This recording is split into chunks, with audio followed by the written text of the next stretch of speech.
One, two, three. Yes, pria sejati. Yes, yes, yes. Shalom. Selamat pagi, bro and sis yang terkasih di dalam Kristus. Salam jumpa di Coffee Morning with God. Tema kita pagi hari ini adalah tentang yang namanya uang.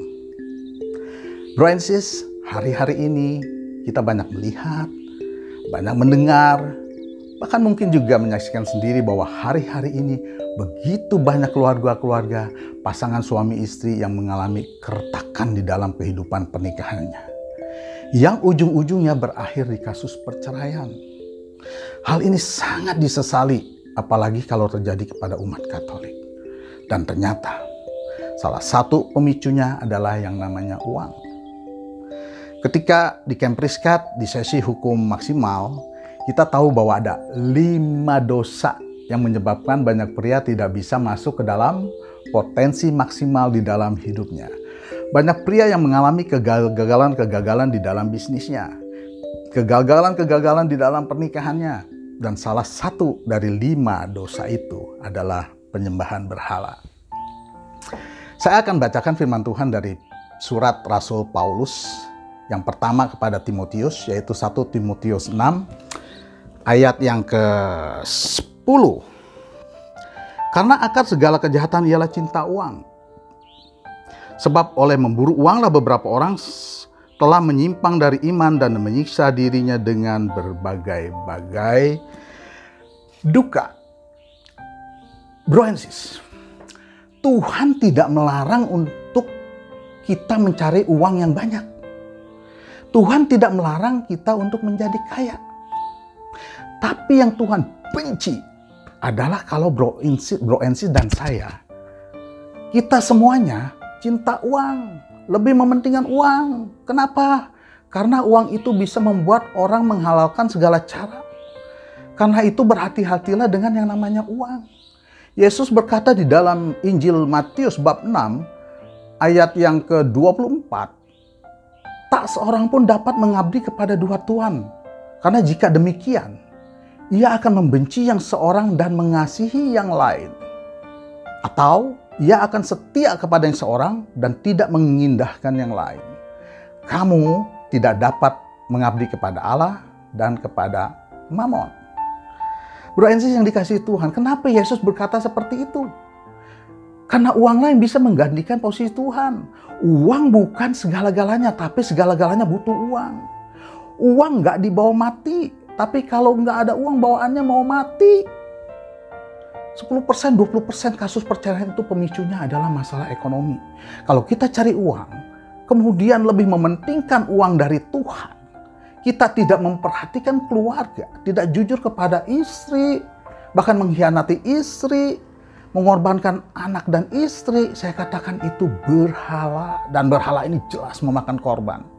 Tadi saya sudah katakan berapa banyak hari-hari ini para pria yang pernikahannya hancur. Berapa banyak pria yang karena penyembahan berhala mengorbankan anak dan istrinya, keluarganya. Di awal pernikahan saya dulu, hubungan saya dan istri itu normal-normal. Tidak ada cekcok yang besar.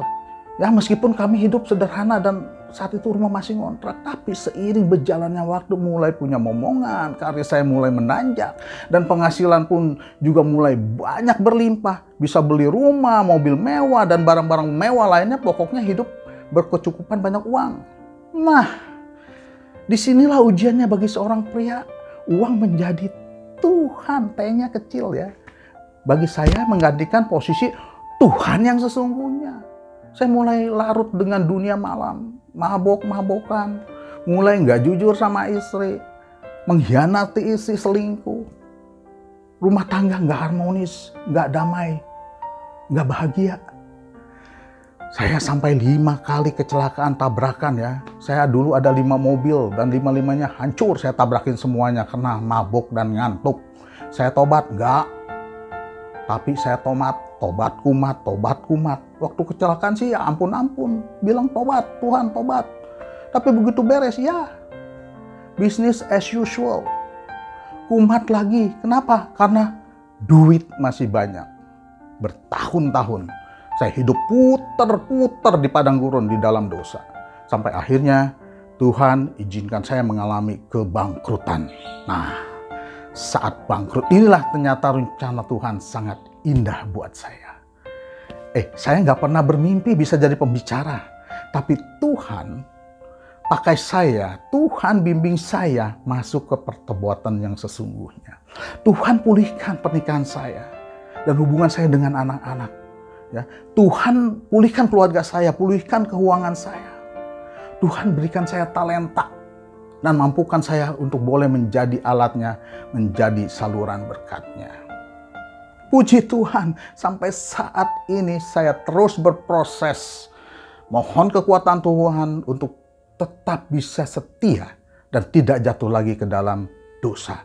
Terutama untuk tidak menjadikan uang sebagai mamon, sebagai berhala di dalam kehidupan saya saat ini. Dan semoga saya bisa tetap setia sampai saya nanti harus check out dari dunia ini. Bro and sis yang dikasihi Tuhan, saya percaya kita semua, terutama para pria yang sudah ikut camp Priskat, tentunya sampai saat ini masih terus berproses di dalam kehidupan kita masing-masing. Hati-hatilah terhadap penyembahan berhala, terutama yang namanya uang. Salah satu ujian bagi pria adalah bagaimana ia menggunakan uang dengan bijak. Ada pepatah mengatakan, wanita teruji kesetiaannya ketika dia tidak punya apa-apa. Pria teruji kesetiaannya saat dia punya segalanya. Dan tadi saya sharingkan kalau saya pernah jatuh dalam penyembahan berhala uang ini. Tapi hari ini saya bersyukur dengan mohon kekuatan Tuhan.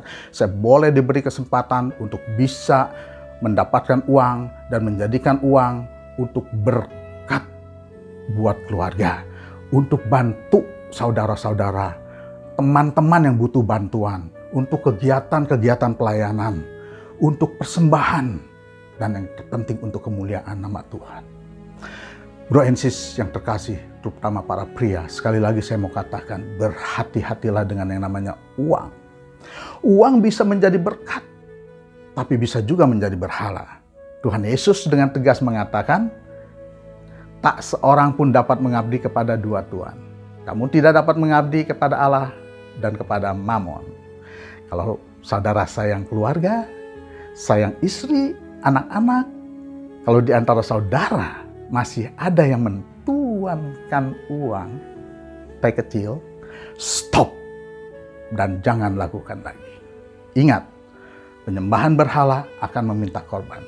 Mohon kekuatan Tuhan agar kita bisa diberikan kesempatan untuk bisa mendapatkan uang dan menggunakannya sebagai berkat, bukan sebagai berhala. Amin. Shape M, we are the shepherd.